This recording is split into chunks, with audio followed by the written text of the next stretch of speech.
selamat datang kembali di channel aku. Jadi di video kali ini kita akan kembali membahas tentang sebuah kasus yang sempat viral di media sosial. Kamu tahu nggak tentang kasus suami yang tega menghilangkan nyawa istrinya di depan anaknya? Itu lokasinya di Cikarang loh. Ya aku tahu tuh, itu kalau salah sempat ramai itu. Kayaknya bagian Cikarang mana ya? Cikarang Barat mungkin ya. Kayak sepintas-sepintas aja sih di Instagram. Kalau nggak salah tuh awalnya karena si suaminya itu sering diledek istrinya kalau nggak salah ya. Tapi mungkin nanti kita coba cari di artikelnya sebenarnya apa sih. Kalau nggak salah tuh emang kalau setahu aku kayaknya si suaminya itu pengangguran enggak sih? Iya pokoknya antara pengangguran atau enggak memang dia kerja kayak ya kerja serabutan terus katanya penghasilan si suaminya lebih kecil daripada si istrinya, akhirnya diledekin lah sama istrinya. Tapi itu yang ku baca sih, tapi kalau kronologi aslinya atau kasusnya seperti apa coba deh Kim cari di artikel mungkin ada. Oke. Yaudah kalau kayak gitu kita langsung masuk ke ceritanya dan tonton video ini sampai habis ya. Tunggu dulu, buat kalian yang belum subscribe dulu dong. Jadi setelah aku baca di artikel kejadian ini terjadi di Kampung Cikedoakan, Cikarang Barat. Berarti di Cikarang Barat tadi, benar kan? Benar, ya kan, benar di Cikarang Barat sih tahu, tapi aku nggak tahu tuh pastinya di mananya.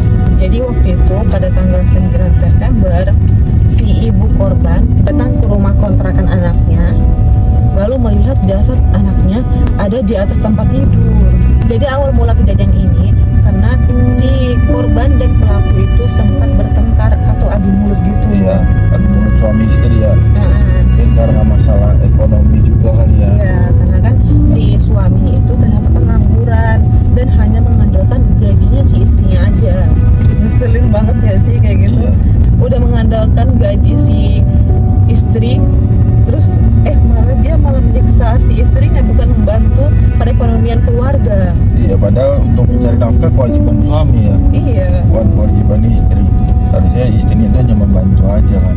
Iya, nah mungkin ya gimana sih ya, namanya juga seorang ibu udah capek juga ngurus anak, ngurus rumah tangga, terus harus membiayai kehidupan dalam rumah tangganya juga.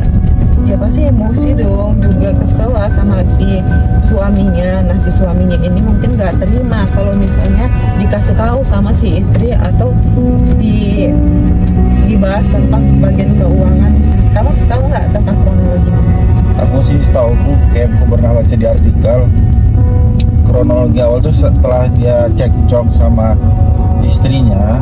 Nah si istrinya itu langsung ditarik tuh tangannya oleh sang suami ke dapur pakai tangan kiri si suami itu. Terus nggak lama sih suami itu mengambil pisau dapur dan pakai tangan kanannya langsung ke si istrinya. Sadis banget gak sih itu? Ya makanya kan pokoknya kalau di mana ke leher istrinya, dan kalau nggak salah itu memang seketika si istrinya pun langsung meninggal di tempat. Langsung hilanglah nyawanya di tempat. Setelah dia menghilangkan nyawa istrinya, nah dia tuh masih sempet tuh kayak ngebawa si istrinya itu ke kamar mandi untuk dimandiin, dibersihin semua. Terus habis itu dilepasnya semua baju istrinya, dia cuci dan dia juga yang jemur. Nah terus si istrinya dia gendong kalau nggak salah, ditaruhlah di kasur kamar mereka mungkin ya, dan ditutupi oleh handuk. Berarti dia melakukan penghilangan nyawa terhadap istrinya itu di depan anaknya dong. Anaknya tadi di situ. Iya, kalau nggak salah itu saat dia menghilangkan nyawanya itu anaknya ada dua. Nah dia ngelakuin itu di depan anaknya. Malah yang lebih mirisnya lagi si anak yang pertama, atau aku nggak tahu sih, lupa yang pertama atau kedua, pokoknya si yang seumuran 3,5 tahun deh kalau nggak salah, itu sempat mainin si ibunya yang mengalir itu dan dioles-olesin ke tembok. Besar banget ya anaknya. Iya, masih kecil padahal ya kalau misalnya masih kecil ya pasti nggak tahu lah itu. Iya, cuma kan itu lebih ke mental nggak sih? Anak 3,5 tahun sih harusnya udah mulai paham ya akan kayak gitu. Terus kalau dilihat dari cara dia kayak terus dibawa dia mandi, kayak agak psikopat nggak sih ya? Kayak dia juga, terus dia mandiin, terus dia dengan santainya kayak nggak ngerasa bersalah gitu ya. dia sempat cuci baju yang istrinya yang dengan lumuran sirup marjan itu kan. Berarti si suaminya itu temperamen gitu nggak sih orangnya ya? Ya tadi kan di awal udah dibilang suaminya itu emang agak temperamen. Nah, mungkin kalau nggak salah sih ini ya, memang nggak sekali atau dua kali mungkin dia cekcok dan ini ya. Iya Terus sih. mungkin ini udah namanya manusia kan, kalau udah kayak gini terus pasti ada gelap matanya kan. Nah iya, aku juga baca ya, setelah dia melakukan aksi penghilangan nyawa tersebut, dia membawa anaknya pergi ke rumah orang tua kandungnya. Setelah itu dia menceritakan tuh semua apa yang telah dia lakukan kepada istrinya ini. Nah, setelah dia mengakui perbuatan kepada si orang tuanya itu menyarankan kepada dia untuk menyerahkan diri ke polisi. Jadi dia didampingi sama orang tuanya langsung menyerahkan diri ke polisi saat itu juga. Kamu tahu nggak sih yang sebenarnya si istrinya itu sebelum kejadian ini terjadi, nah dia itu sebelumnya sempat tuh ke kantor polisi untuk ngaduin bahwa sempat ada KDRT lah di rumah tangga mereka. Oh iya, aku tuh juga baca di TikTok juga, itu kayak lagi viral. Cuma mungkin polsek tersebut agak mengabaikan terkait laporan tersebut. Iya. Nah, disayangkan banget kan, maksudnya padahal itu udah ada tanda lah bahwa akan terjadi seperti ini, tapi malah padahal dia udah ngasih katanya hasil visumnya, tapi nggak ada kelanjutan dari laporannya itu. Nggak ada respon lagi dari terkait laporan dia ya. Tapi ada juga yang bilang kalau misalnya laporan itu sebenarnya nggak ada, ya mungkin pro dan kontra kali ya. Kita pun nggak tahu lah itu gimana, kalian aja menanggapinya. Tapi kan memang ini udah kejadian yang fatal sih, apalagi bukan ke pelaku ataupun ya korbannya pun kasihan.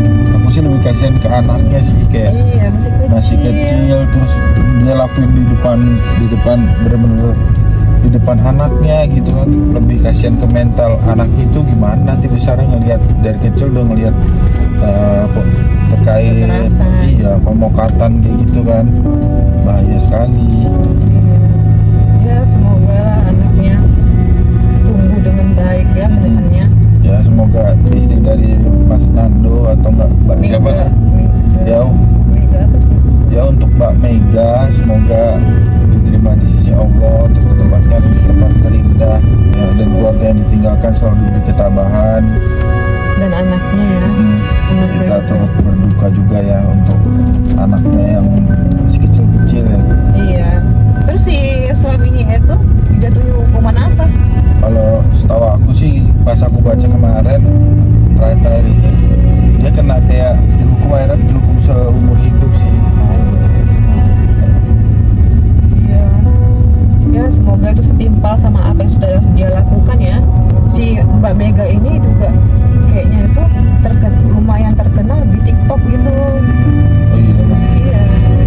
Terus dia juga sempat memberikan curhatan gitu kalau dia itu pengen mengajukan perceraian. Nah, pokoknya dia tuh ngomong di TikTok, di sosial media kalau dia itu pengen mengajukan perceraian dan meminta doa sama netizen agar semuanya menjadi lancar. Terus dia juga ngasih tahu kalau misalnya dia telah mengalami KDRT di rumah tangganya gitu. Ya setiap tindakan apa yang dilakukan manusia kita juga nggak tahu ya. Mungkin juga si suaminya itu nggak berencana untuk melakukan penghilangan nyawa sama istrinya, tapi yang namanya juga emosi ya udah nggak terbendung dengan godaan setan juga ya. Jadi ya segala hal yang perbuatan jahat pasti akan terjadi. Iyalah kalau udah di dalam keluarga tuh namanya percekcokan udah pasti ada lah, nggak mungkin nggak ada kan. Kayak kita aja pasti ada lah ribut-ribut dikit. Iya. Tapi ya gimana kita menghadapinya secara dingin. Mungkin ada yang satu ada yang ngalah. Ya intinya setiap rumah tangga itu atau setiap hubungan harusnya mengalah sih. Iya pasti ada cobaan lah, nggak mungkin semulus-mulus itulah. Ya pasti ada lah ya. Gak mungkin akan selalu lurus terus, pasti adalah hal-hal yang menggoda kita untuk melakukan perbuatan yang tidak baik. Ya buat kalian mungkin yang udah berkeluarga, kalau memang ada masalah atau apa ya cerita aja mungkin ke, kalau yang bagi masih punya orang tua mungkin ke orang tua kali ya, kan orang tua pasti bisa mencari solusinya, apa sih solusinya, jangan dipendam sendiri. Terus kalau tapi yang paling utama itu ibadah ya. Iya, kalau harus itu ingat sama Allah. kalau emang kita udah tidak diputi dengan agama mungkin udah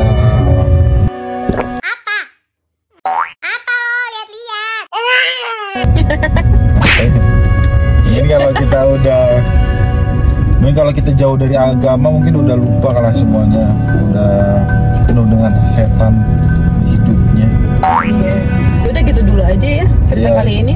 Gimana menurut kalian? Apakah kalian tahu yang lebih lengkap tentang kasus ini? Silahkan komentar di bawah ya. Yes, buat jadi informasi buat kita juga.